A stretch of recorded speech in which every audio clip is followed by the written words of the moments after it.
Well, howdy there, Internet people. It's Bo again. So, today we're going to talk about hurricanes and supply chains and why, even if you're not in a hurricane prone area, you probably want to pay attention this year. The loop current, which is a feeder for big storms, it's active. It looks like it's going to be a big year. Our supply chains are already stressed, which means if you're in an area where hurricanes come ashore often, you need to be ready for it to take additional time for things to get back to normal, for supplies to show up, for relief to show up. In recent years, a lot of the relief that came in was from private individuals or private companies, and they were offloading supplies they had on hand. Because supply chains are less than perfectly functioning right now, that's going to be harder for them to do. You're going to be on your own longer.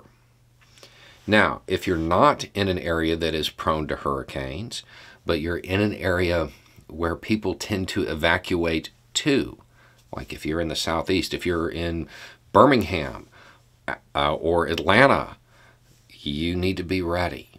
Because when one comes ashore, what happens? A whole bunch of people evacuate to your area. Supply chains are already stressed. So when you have a whole bunch of new people show up and they're buying stuff up because they don't have anything, it's going to reduce supply. So you need to be ready for it too, even if under normal circumstances you're not, and you don't really have a huge need to be. On top of that, if you're nowhere near it, understand after a hurricane, it's going to stress the supply chain across the country.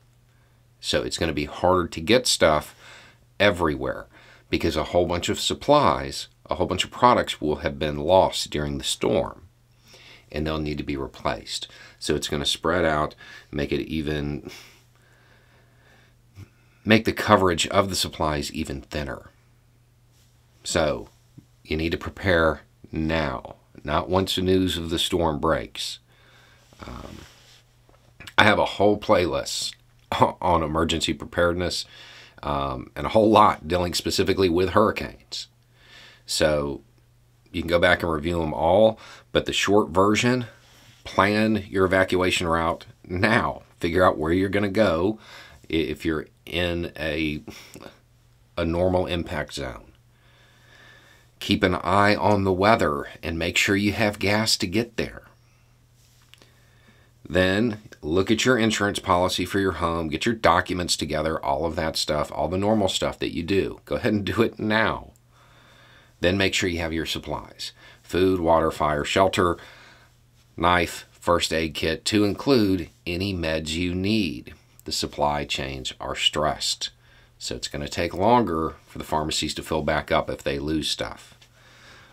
You might also want to get a tarp to cover any damage to a roof, something like that, and charcoal for cooking, and water. I can't stress that enough because that may take some time.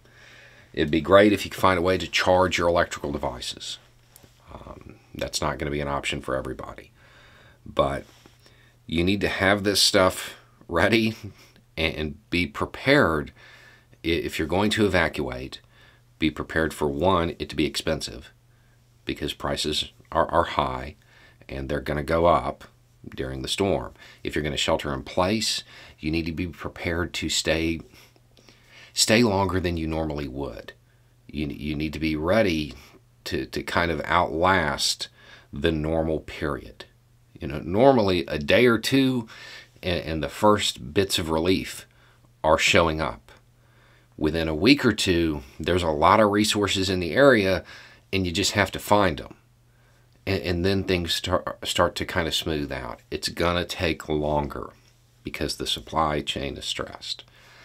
So if we have big storms, as it appears we very well might, when they hit, it's going to take even longer to get back up and running. Make sure that you're prepared for that. Anyway, it's just a thought. Y'all have a good day.